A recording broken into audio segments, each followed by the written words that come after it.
I don't know how they got the title there. But anyway, the thing that you're looking here is the number of blog posts written, on totally in this time frame. Like the number of the cylinder that you see, the length of the cylinder is actually the number of blog posts that coming from Europe and UK. It's pretty cool. So I thought I'll probably show this. Anyway. Good afternoon, everybody. I'm Jinesh Waria. I'm the technology evangelist on the Amazon Web Services team. I'm based in Seattle and focus mainly on the infrastructure side of things, which are basically Amazon's infrastructure as a platform. Today, I will be, I'm basically swapping, I have two sessions, and one of the sessions were swapped in a way that one is an overview and other one is a deep architectural talk. So I thought first it will be better to kind of have an overview, and then if you're interested, we'll go into more deeper cloud architecture, a phenomenon by which it's a new way to build service-oriented architectures on-demand infrastructure. So this particular talk, I will be basically talking about cloud computing, and I will be going around, in a fast track mode, all the feature sets and benefits of Amazon's web services. But a quick question before I get started. What is the general familiarity of Amazon Web Services in the crowd? How many people know about Amazon Web Services? Okay, few. Okay, cool. So this is, and how many people are in general familiar with the cloud computing phenomenon?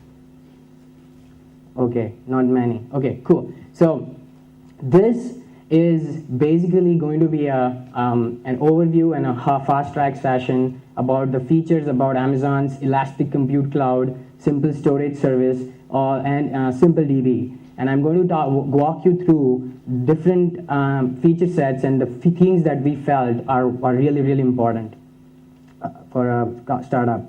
So just a little bit background about Amazon in general. There are three distinct businesses of Amazon.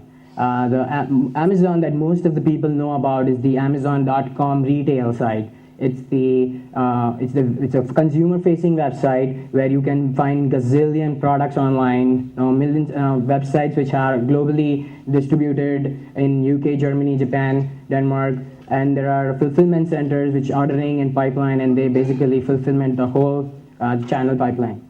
This is the online retail business. The second distinct business is the online merchants, where Target.com or NBA.com, those are powered by Amazon's engines, and we basically handle the Amazon's engines actually order or take care of their complete fulfillment. Also, there is associates and the sellers, and which are our affiliate model that helps Amazon sell Amazon products and in turn on a little bit of commission in between. But what I'm going to focus today is the third distinct business, which we call Amazon Web Services. It's basically an infrastructure offering to technology provider to anybody who wants IT infrastructure in a complete on-demand fashion.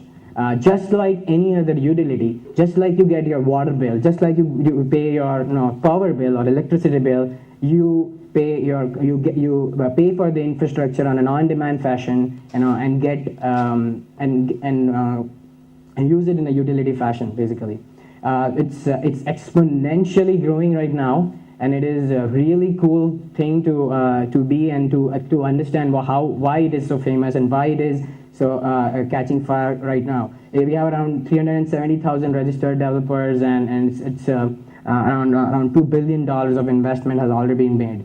So I'm going to focus more on the Amazon Web Services, the third distinct business here. So in the last 4 years, we kind of we did one small experiment 4 years ago, where we decoupled our data layer with our presentation layer and kind of exposed the data layer with a web service in front of it, which we called at that time Amazon's e-commerce service. It basically exposed anything and everything that you see on a product detail page the customer images, product images, customer reviews, product data, product description, all those different things that are related to a particular product that you see on a product detail page were available via web services API. How many people is the crowd but the crowd familiar with general hosted web services model? Okay, cool. So basically, we expose that data as a part of our offering, and we expose this data to give to general developers, and we wanted to find out what they can do with that particular data. And in last 4 years ago, we saw like amazingly new creative applications coming on board. So if you know a product detail page on Amazon.com, you will see a small little section that says customers who have bought this product also bought other products. Now that small little social networking aspect. So we see a lot of different applications, and this was one of them. And we saw, so if you say search for Yanni, it is using the same data that it comes from Amazon, and it displays it in a totally new, innovative format. That what we call, what we felt is creativity. It was innovation. It was something that we didn't thought that people would be able to do. So they see the cool bubbly looking format was the same the data coming from Amazon and being displayed in a very innovative fashion. So that triggered our minds, and we thought, what if we just go and speak inside of our infrastructure and expose part of our infrastructure that we are good at, and not only just data, but also infrastructure, and see what can developers do about it, what developers can do about this particular thing. So we started exposing a part of our infrastructure to other external developers. And we did a small research within our team. Amazon has a large development staff. So we did a small research within our development teams, and we found out what are some of the things that each service team is doing. For example, if they are responsible of a particular section of a website, what are the things that they need to do to make sure that they scale, that they are reliable, that they have the right service level agreements, that they expose the right interfaces? What are some of the things that they have to do to keep that constant, keep that sustainable? So we found out that the pattern was exactly similar to what we found internally in the company and what is external outside the company. So most companies actually worry about from an idea. They start off with an idea. They have an idea, say I want to build up a Web 2.0 Facebook-like application. I want to build up a social networking or a Flickr-like application. So those types of, they start off with an idea, and from that idea to a successful product, they have to do this undifferentiated heavy lifting. These are some of the things that a developer has to do, no matter how hard he tries to avoid. He has to scale, to be famous. He has to do certain things that are actually not adding any value to the business, but it is something very, very important to scale, to grow, to manage growth itself. What are some of the things? Those are some of the things like powering, cooling, and contract negotiation, deployment, managing growth, load balancing, scaling. All these things that are so important for our business. But if my Web 2.0 application is not going to look any better if the underlying infrastructure is being done is deployed in a different way, or is using a different hardware switch, which we don't really care. So those were the things that we wanted to abstract out from a developer's mindset, and then expose that part to the external, to the developers that we feel. And that's where Amazon's cloud computing or cloud computing initiative comes in. So a question to the crowd in general: how many people are actually worrying about the power, or the how the electricity, or how this bulbs are basically getting powered? How are, whether it's coming from a dam, or whether it's coming from a nuclear power plant, nuclear generator power plant, or anything in that way? How many people worry? We don't worry about that because it's somebody else's problem. We don't worry about that because it is somebody else's who are actually good at that. So those are some of the things that we found out are very important, which are core competencies of Amazon, and we are exposing to the end world. Some things like we don't wear our clothes, we don't woe our clothes and ourselves. We outsource it to somebody else who are good at it. In the same way, the general evolution is in a way that now we want to move to the age of utility computing so that developers can take advantage of the massively scalable infrastructure that Amazon has built over this period of time, and then so the developers and startups and companies can focus more on the higher level services and build more cool, effective applications. So that's what cloud computing is all about. So there are three things that are kind of very, very common to all the services that Amazon has built. And I will show you some of the applications that people have built on the top of the platform to show you the idea of what the effectiveness is all about. So what are those three things that I have seen as a part of cloud computing? First and foremost that came to my mind was the elastic unlimited capacity. When I say elastic, it's the infrastructure elasticity. So getting as much as you want when you need it, and then getting rid of it when you don't need it.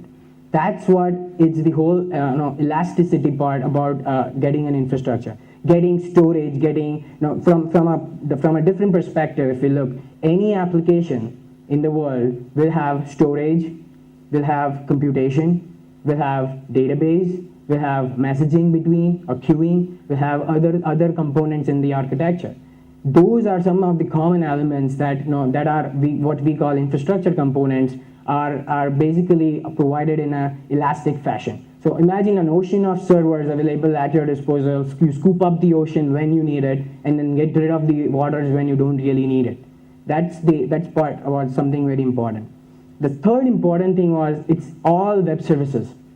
So simple hosted infrastructure exposed via web services interfaces on the top are giving you an programmatic access to the infrastructure itself. So if you need 5 servers or 5,000 servers, you basically click few buttons and make a few web services calls, and you get your infrastructure and completely in an on-demand, and that's why you're able to programmatically expand and contract your infrastructure. That's why it's called elastic. The second part, which is kind of the principle of how cloud computing kind of started, is the whole utility aspect of things. The utility aspect, just like your water bill, your power bill, your storage bill, your computation bill will come every month, or in a way that it is more driven by your needs rather than your capital investment upfront that you have done. So in the sense that paying as you go. So instead of A plus BC, where A is your fixed cost and BC is your variable cost, it's removing the whole equation. It's removing the whole A and just remains the BC part. So there is no upfront and startup cost for any startup to get started. I changed the part of I have lots of code. I had a lot of code inside my presentation, but looking at the slide layout here and the structure of the room and the fact that it is after lunch, I removed some part of it, and then I created diagrams about that. So the code part is explained in the form of diagram. I will be going deeper into each of these services and explaining the effectiveness of each of the applications that now can be built with it. Third and the most important one is these are reliable infrastructure components exposed in a very simple, effective, small web services protocol functions. So for example, our storage service is exposing only 4 interfaces that gives the idea of how to put objects and delete objects, a simple CRUD-like operation on the top of the services. These are all reliable in the sense they have offer some service level agreement, and the most important thing is to kind of if I was a startup and I want to focus on an infrastructure, I want to, I want to build on my application. I want to focus on my idea rather than worrying about these small, nitty-gritty detail things that is actually not adding value to my business. So it helps me to get to the market more faster because I'm worrying about my application and not worrying about my how to scale and how to worry about other things. So it's basically helping to focus more on idea. So these are some of the services, and I'm going to focus on only few of them. If feel free to get any information on the web about any of the services that are listed here. How many people know about Amazon Mechanical Turk? Oh, okay, cool. So please do look at that. It's the most intriguing service I've ever seen. It has the potential and it has some really cool concepts in it. It gives an opportunity to get lots of people to work for you for a short period of time. So do check it out. Keep a note on your. I'm not going to discuss that today, but if you need any information, please feel free to talk. So Amazon's simple storage service. So when I've been in Amazon Web Services for 2 years, and I've been seeing the gradual stuff. And as soon as I was like this, they were designing the services, and I was involved in the product strategy to understand the whole effectiveness of this particular service. This is basically a distributed data store. So in a high level, you give an object of data. An object can be file, movie, any digital object. Movies or binary logs or anything. You take that blob of data, we store that blob of data on, you give the blob of data and you give the key to that data. We take that blob of data and we redundantly store across multiple data centers so that there is no single point of failure.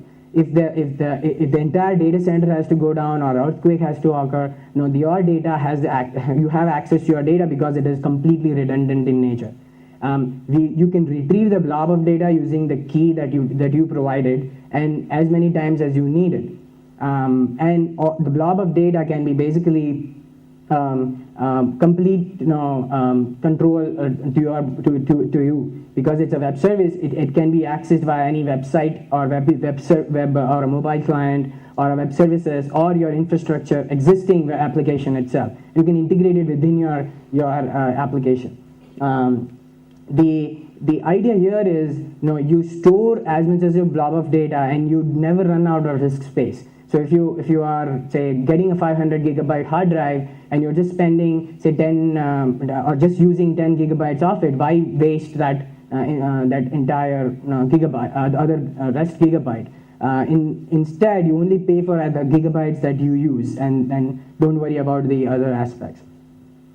So it's pay-as-you-go model, similar to the other services. I'm not going to be talking about how the payment and stuff work, but basically the idea is to store as much data as you want in a distributed fashion, in a highly reliable fashion, and then get as much data as you want when you need it.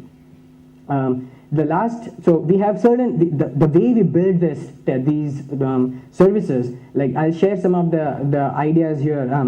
Just like we have kilowatt hours in our power bill, like in our electricity bill, we see how to measure, we see kilowatt hours as a metric of measurement. In a similar way, in S3, we have timed byte storage, timed byte hours that will basically sample the time between the last storage unit and your current storage, and the difference that you have will be basically metered and billed.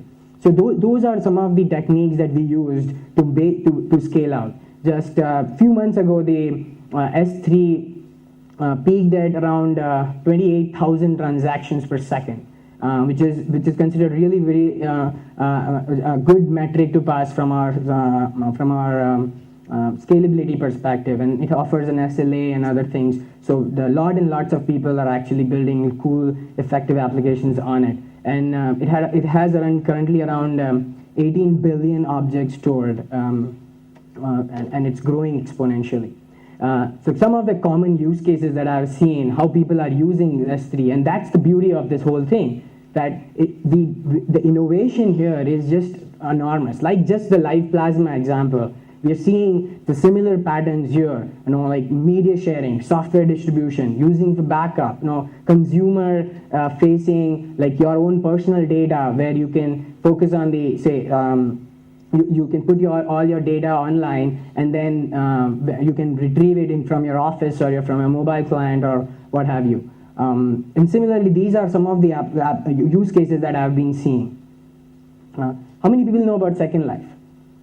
Okay, few. Do check it out. It's one of the third 3D world, online digital world, and it is really cool to see the effective that the way that it you can immerse into a 3D environment. We have an Amazon Web Services island where you can play with all the Amazon Web Services gadgets and other things. So if you need any access, do let me know. But basically how they use Amazon S3 to do their software distribution. They have a 40 or 50 megabyte file, and they could not handle it on their servers. So they outsource that part to S3, and it gets a big spike that S3 gets whenever they distribute that download, and it's a forced download, a desktop client that you need to download to access Second Life. They could not handle it on their servers. They kind of and it's growing really, really fast too. WordPress. How many people have blog on WordPress? Oh, just few. Okay, do definitely check it out. Basically, they looked at all these numbers, and they looked at all the different areas, and they built these. They moved their actual backup, which was happening on S3, and now every blog that is basically stored is getting stored on S3. So it's a real-time environment. So here, looking at these transactions per second, looking at the effectiveness of the distributed data store, they are basically getting, they're storing more and more information on a real-time fashion. Ghost is another application that is a web operating system. Everything that you are seeing here is basically running off a Firefox browser. You can do the same drag, drop, click stuff that you do with a normal Windows environment. You can do on a web browser environment. They want to focus more on the usability perspectives and how people can take advantage of it, and not focus on how to scale. So that if they got tech crunched, or if they got slash dotted, or if they got famous, which is a good thing, they can handle that load on their servers. So let's dive a little bit deeper. This is just a general background, but I want to go more deeper into the developers, the services itself, and how we scale internally and other things. So the one S in the S3 is simple. The reason it is simple, why we call it simple, because there are just three things to worry about. The buckets, objects, and keys. These are just the three simple aspects. Buckets are basically object containers. They contain n number of objects in it. We can have around 100 objects per account. A bucket can be mapped to a virtual hosting so that you can create a static web server automatically by creating a bucket and mapping your domain name via CNAME. And also other characteristics like BitTorrents and other thing that can be done with a bucket. Other objects are basically opaque to us. They are simple objects. They are 1 byte to 5 gigabytes, have metadata on that particular object, and each object has a URL attached to it. So if your bucket name is my bucket and my object name is my object, your URL is going to be http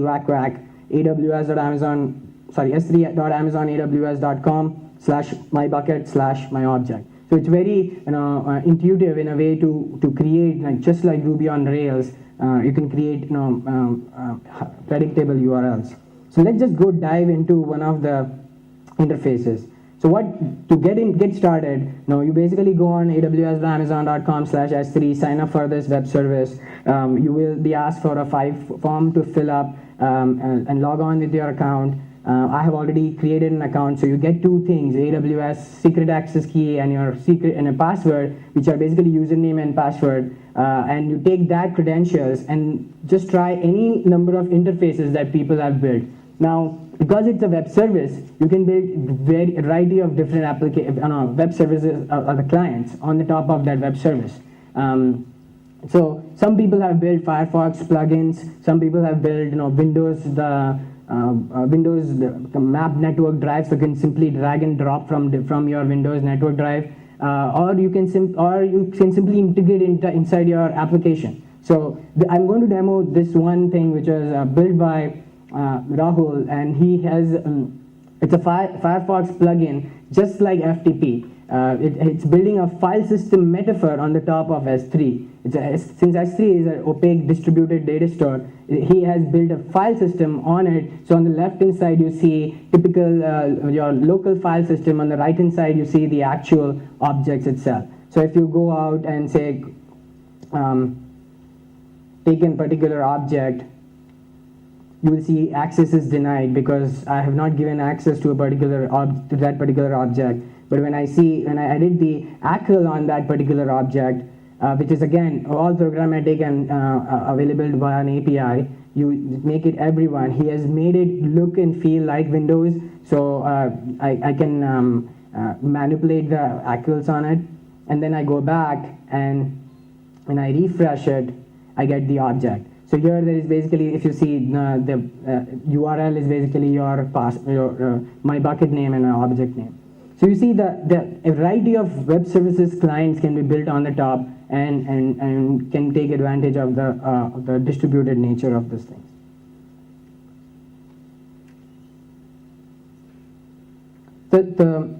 So what does the API look like? The API is basically, there are two camera lenses to the infrastructure of Amazon. One is the SOAP lens, which is a SOAP API, and other is the REST API. Anybody fan of REST here? Okay, cool. So I think REST is going to be the more perpetual sustaining thing than SOAP, because at the end I feel SOAP is getting clunkier and getting more heavyweight. But SOAP is also doing pretty good things with regards to security and other aspects. So this is the complete API for S3. There are basically CRUD operations on the bucket and CRUD operations on the object. You create an object, you read an object, and you set permissions on the particular object, and the way you set access control policies on it. This is the REST API. This is what I really like. It's basically get, put, and delete. That's what the three objects. And REST is so intuitive because any object that you store is basically any browser will basically understand. So REST example is basically, I don't know whether you can read this, but basically it says so a sample request will be a big string builder application that you have to build that and execute that HTTP request, and as a browser gets an image back in exactly similar fashion, you get an object back.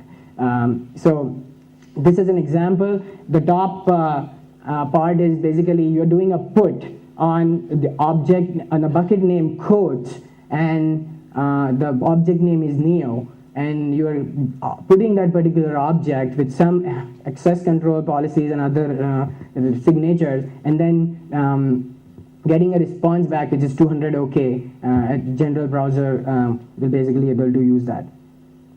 So this is what S3 is all about. It basically distributed data store will allows you to get access to the data as you want it. So let me switch back to the service that I've been focusing on from quite a long time, which is basically Elastic Compute Cloud. What S3 is for storage, EC2 is for computation. Getting more and more servers, getting as many servers when you need it. So what it is, it's basically a resizable computing capacity. So that we have exposed, and that the idea here is it's a complete virtualization platform built on our commodity hardware, and on the top of that we build a complete web services, authoring, authentication and authorization layer on the top, and expose that interface via web services. So applications can basically call a web service, make a remote procedure call and instantiate a server in the cloud. So in other words, I like to kind of say a software is kind of creating or managing the hardware itself. Rather than a humans managing the hardware. Software is able to create and manage the hardware. So you're basically getting as much boot server instances you need and then terminating it when you don't really need it. So that's and without owning the hardware itself or without worrying about the physical hardware. This is very effective in viral applications where you are expecting to be famous and you need lots of servers to get to scale, lots of servers to keep up that particular demand. And because it's a web service, you can scale automatically as you go. And I'm going to share some stories with you. So typically it's a hosted virtualization environment that you get virtualized server instances and you boot up as you go. So let's just dive into another Fire app. So I'm sure by by this time you might have known that I'm a Firefox fan because I love Firefox and the plugins that it can create. So this is there is another plugin for Firefox for EC2. It's again using the same EC2 the same web services interface, accessible via SOAP and REST, and gives you the complete dashboard of your Elastic data center. So you can get as many servers, you can see how many servers are there and stuff. There is a concept, before I talk about this, there's a concept about basically there's a large grid of Amazon machine images, Amazon instances, and you make a web service call and we provision CPU, RAM, or network on that within 2 minutes, and then get that server as you want it. So there's a concept called Amazon machine images, which are basically pre-configured, pre-optimized, freezed file systems. So you can take an existing image that developers have built over a period of time, or build your own by taking somebody else's already once done configuration or once done optimization. You can simply take advantage of how scalability they have done. What I mean by that is basically you can create a complete network stack from say your hardware, from your database to your load balancer, and have say your web application contains one load balancer with multiple web application servers, and then say it has a master slave kind of combination for your database. You can completely take that topology and then create Amazon machine image out of that, and then say this particular Amazon machine image is basically a blob of data which is encrypted and stored in Amazon S3. So you take that blob of data and then say, I want 5 of these. So it will completely clone that infrastructure automatically and configure it without needing to configure again and again. So the idea, I usually spend so much time doing configuration in Java by setting up the Clash patch and working with Tomcat and Apache and doing all those configuration stuff. I can basically take advantage of the existing configuration and deploy automatically. So if you're a Ruby on Rails guy, you can simply create the entire stack and then create an image in any Linux-based distribution. So let's just see what I mean by that. So on the top, I hope you can see this. Basically, these are Amazon machine images that Amazon has provided, and the world has, and the third-party developers have created. There are a variety of different images available. Right now with Amazon, there are Fedora Core 4 and any other Linux distributions available with CentOS OS and Ubuntu and Debian. But there are other and complete LAMP stacks basically to have Linux, Apache, MySQL, and complete infrastructure, the software around that area. So basically, if you see, there are variety of different images. Some have created their own images and made it public. So if you are if you are a Ruby on Rails guy and you have built the complete network stack, say with HA proxy load balancer with Mongrel clusters on it and running with Apache, and then have a database with MySQL and a replication strategy, they have built the complete network topology, and so that you can take advantage of that simple infrastructure that will scale to say 1 million or so users. And you can take that and scale and build and put your code onto it, build your own image, bundle it up, and then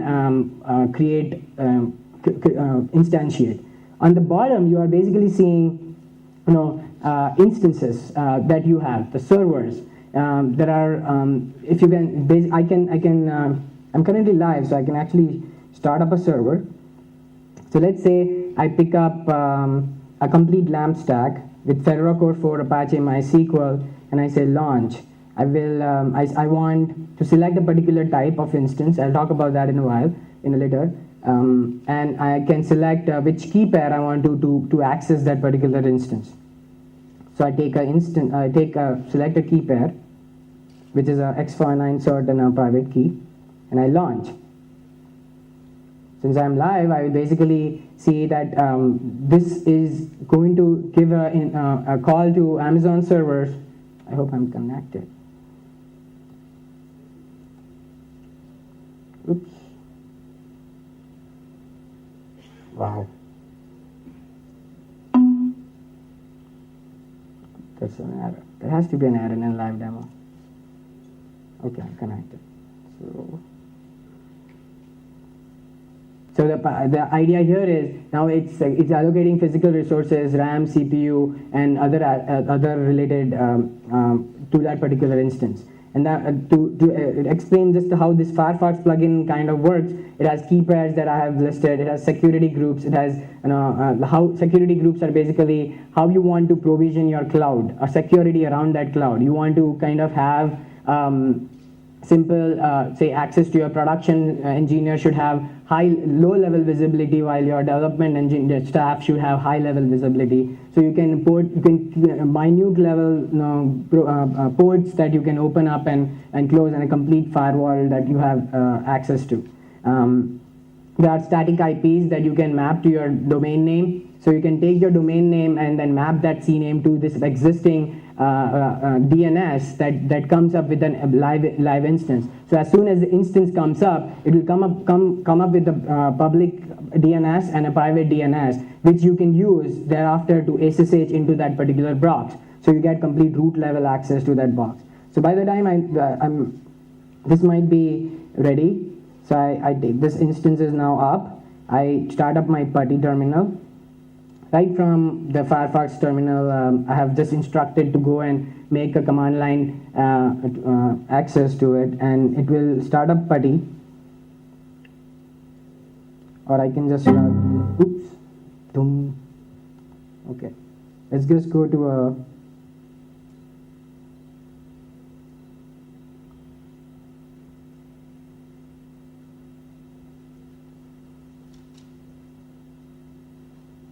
I'll just take up this new IP address that came up, copy paste, select the auth, which was my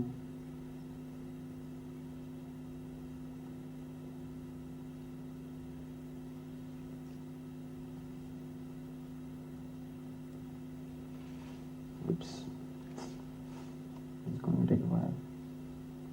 Having some network problems.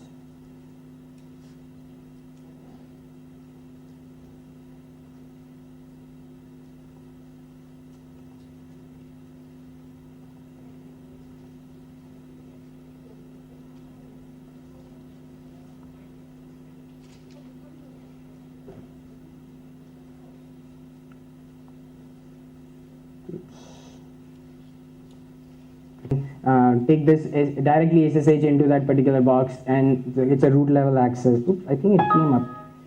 Okay, here it is. So I log in as root, and this is the instance, and it gives you basically complete control of that box. So you can log on and do whatever you like, open up ports and stuff. So what are some of the applications that I've been seeing that people are building? Ouch. So let me show you one of the coolest application that just got really famous. And so it's called Animoto, and this is going to wake all of you guys. This is a 30-second video that I created by just uploading a bunch of photographs and just adding, pointing it to my Flickr site.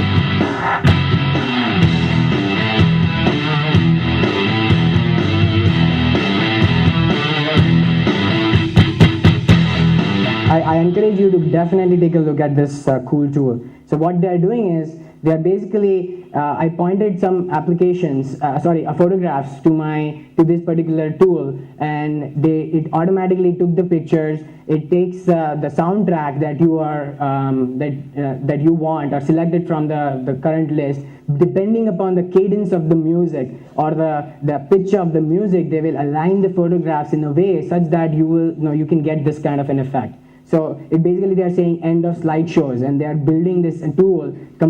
All these applications, this tool is basically needing high transcoding needs. So they take every frame by frame and render that, and it has a high data intensive as well as compute intensive task that they run on these on these EC2 instances. So what happened was that they had this whole application and it was doing okay, but when they took that application and built a Facebook application version of that and automatically created the photos for a video out of the photos that are listed on your Facebook, so it got viral, it got really famous, and that's what they wanted.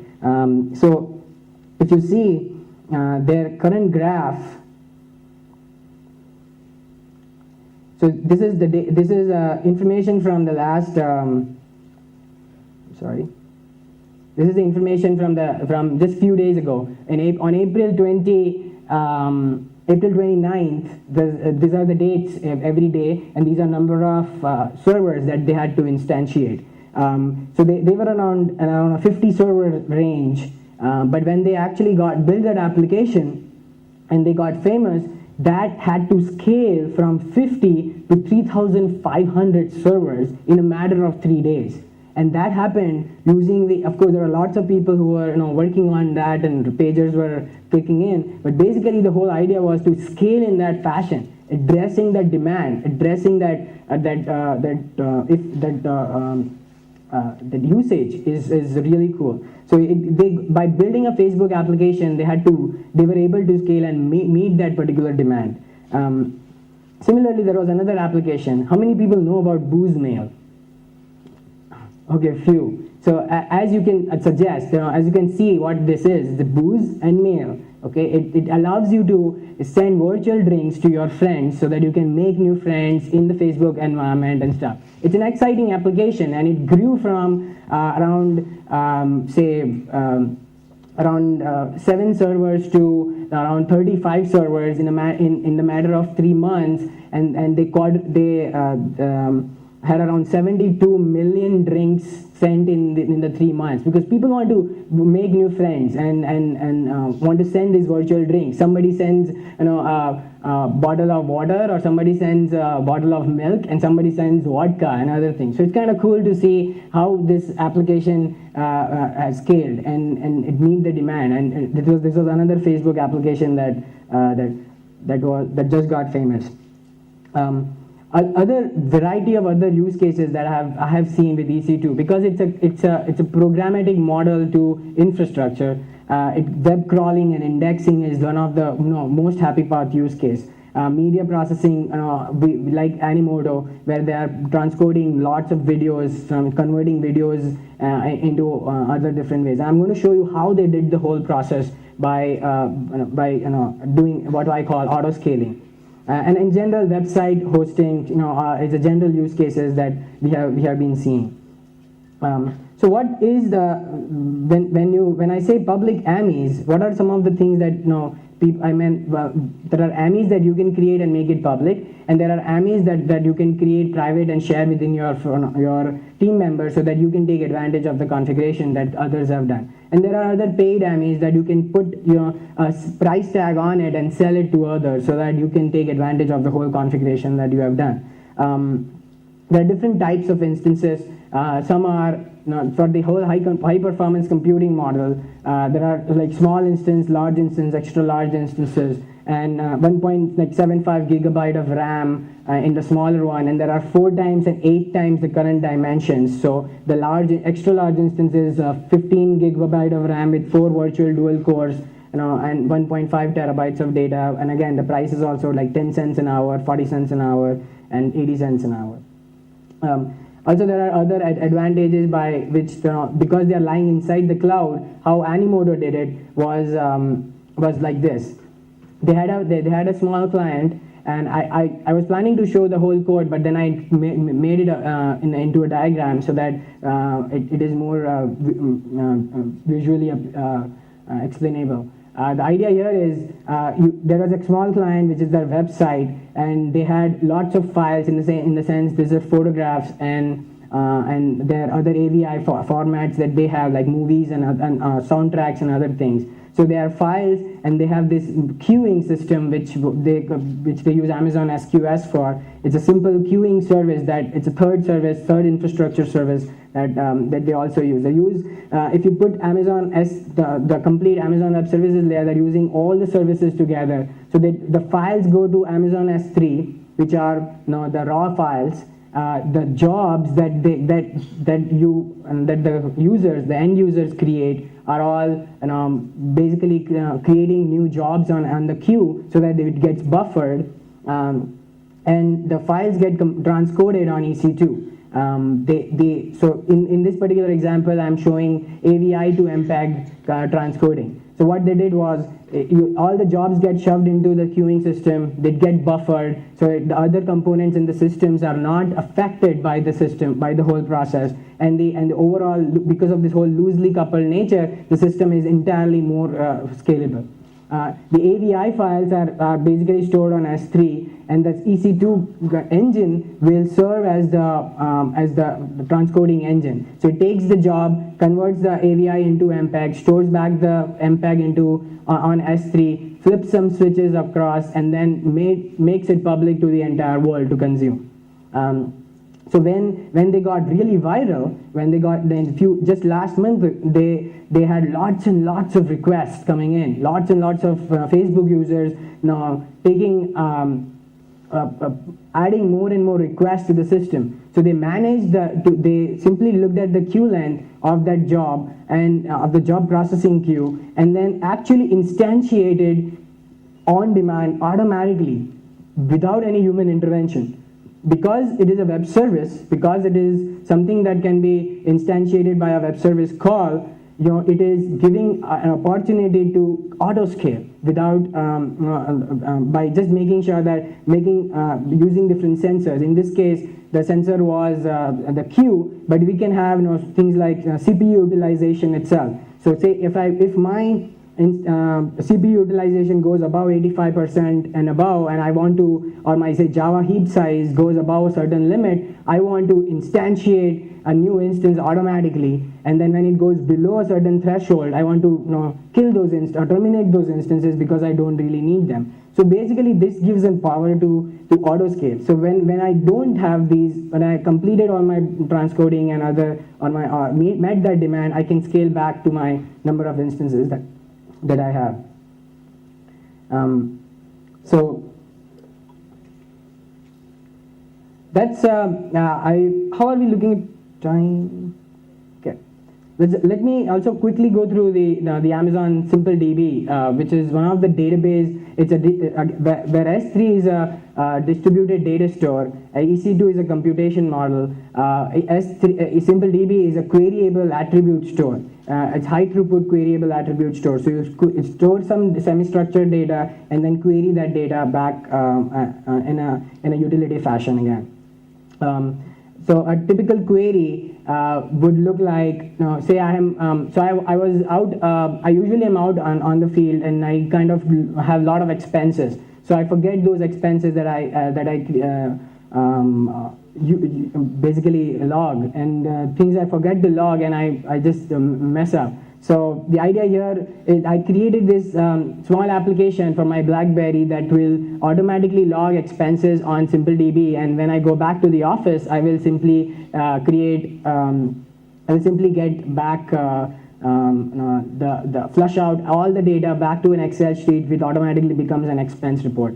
So that was one of the applications that I built, and the query is the data looks like this way, and the query is domain equal to my domain, a query equal to my trip name. I get all my expenses in a simple distributed fashion. So I don't need a server, and I don't need, so instead of doing client server, I was doing client cloud architectures.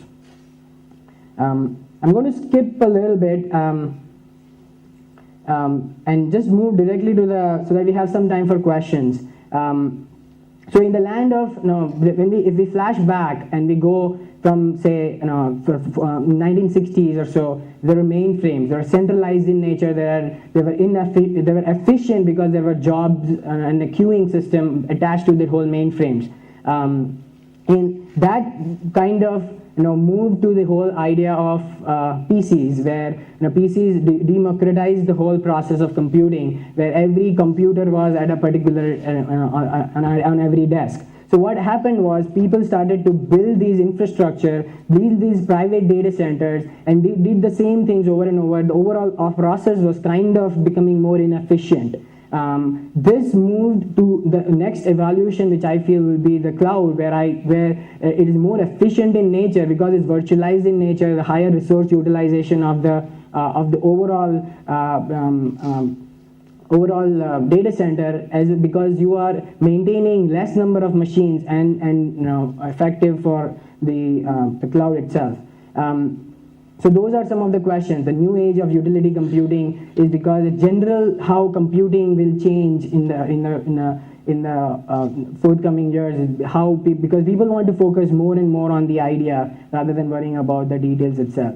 So somebody said, Bill Gates said, a computer on every desk, chote muh badi baat, but I feel 1,000 of computer can be on an every desk. So it's kind of really cool to see how things are changing, and really exciting to see computing changing in this world. I have my email if you have to get any, and I would love to take any questions if you have. Yes? There are data transfer rates for EC2 and S3. Correct. They cannot be transferred between EC2 and S3. Yeah. So there's a good question. There are data transfer rates between when you put your data on EC2 and then you put your data on inside the cloud. The data transfer within the cloud between EC2 and between EC2 and S3 is not charged, and in fact it is at higher speed because it's lying inside the same cloud. But data transfer between your instance or your computer and the cloud is charged in a utility fashion. There are complete rates available that way. Any other questions that I can take? There's a question? Yeah. Cloud computing is same as? Grid computing. Good question. So grid computing is it's a legacy term, and to me it's just the same word, but because it's a similar grid and you have access to it. The idea behind how is it different from grid computing is the fact that it is utility fashion. So you can get as many machines in a programmatic fashion, and it is virtualized. So you get more juice out of your current hardware because you are using virtualization environment. You have your complete resource utilization slightly higher than the main the existing infrastructure. So that way, these are the two ways I think, two things which I feel are different from grid computing, like Beowulf-like style clusters that used to be in universities and versus the cloud computing. Like anybody else other than Amazon doing the same kind of stuff? You have competitors? I'm sure there'll be lots and lots of competitors coming. Right now, there are lots of things that competition that we are seeing, and it's a good thing. Competition is validating the whole marketplace very well. So I'm not aware of any large players, but there are definitely. I'm sure that there'll be people coming on board. What challenges is Amazon facing to do this scaling internally, because you have so many clients? doing scaling internally. Yeah, As see, in- what someone else is trying to ask Amazon to do to scale for them automatically. Correct. You guys have to deal with multiple such clients, right, who are Correct. asking you to scale. So what challenges is Amazon facing in that? So there are multiple things. First problem. So when people come, so the idea here is first and foremost is that it's the developer's responsibility to scale. Amazon focuses more on the reliable infrastructure and ability to give the programmatic access to the infrastructure itself. But there are companies who are building these. They are scalability experts. They help these end user companies who wants to scale out. Like Animoto was being helped by one of our partners called RightScale. That helped using Amazon. So what are the problems that we are facing? The first problem in scalability is the fact that you have to understand the architecture, because not databases cannot be scaled in a way that how web applications can be scaled.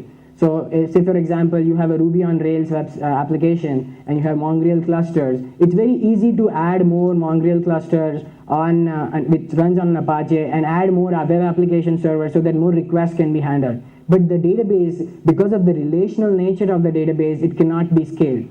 So there are different strategies that we employ. For example, when we want to do database scaling, either we do master-slave replication model, or we make sure that to have more fault tolerance around those areas.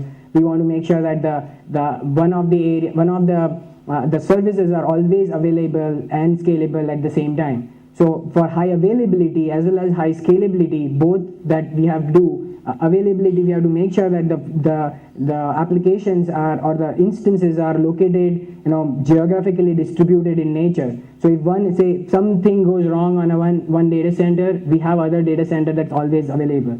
For other things like scalability, we want to have less latency between the web application server and the database so that they don't have high latency in between. So that way it's something that we focus on. And in general, scalability is tied to all the aspects of the world: performance, availability, and how we add more particular machines to meet that particular demand. So I made a small demo which was simulating a particular load. And I will share that in the next session where I'm going to focus more on the architecture aspect itself, because not many people were understanding the whole aspect of cloud computing. I decided to have a slightly overview and a session, but in the next session I'll kind of go into more detail on the Java cloud architecture that we have built, and how we scaled, how we made everything loosely coupled, how we made the systems